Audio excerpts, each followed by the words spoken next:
Gospodaru, простете ме на вашиот слуга, но ве преколнувам во името на нашиот Бог. Родителски да изслушате мојата молба и да ми ја исполните. А потоа Бог ќе исполни вашата желба. Што сакаш оче од мене? Простете ми, Господар, што си дозволувам пред вашето височество. Но мојата молба е ништожна, а вашиот збор е конечен. Кажи ми што сакаш од мене и јас ќе сторам се да исполнам твојата желба. Прости ми, Господару, но и самиот знаете дека царскиот збор е светост. Тој е непроменлив. Точно така, оче. Но на вистина кажи ми што сакаш од мене.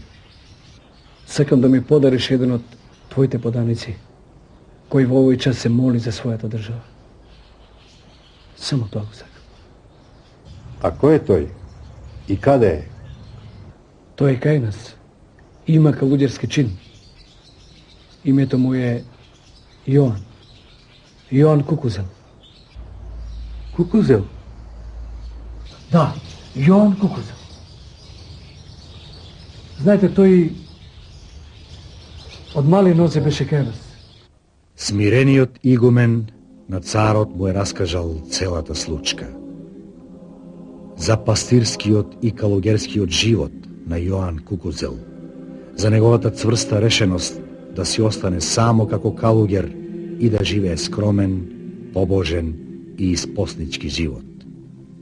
Царот со големо внимание го ислушал старецот и на крајот од се срце извикал: Многу ми е жал за најдобриот пеач. Жал ми е за мојот Јоан. Но бидејќи веќе се замонашил, нема каде. Душевното спасение е пред се.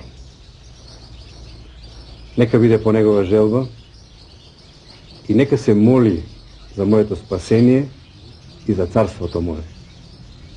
Многу ви благодарам, ваше височество.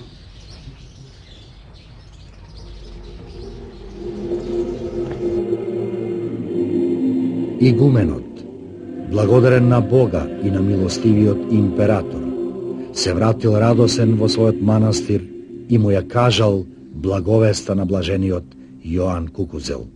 Оттогаш Јоан бил слободен и спокоен.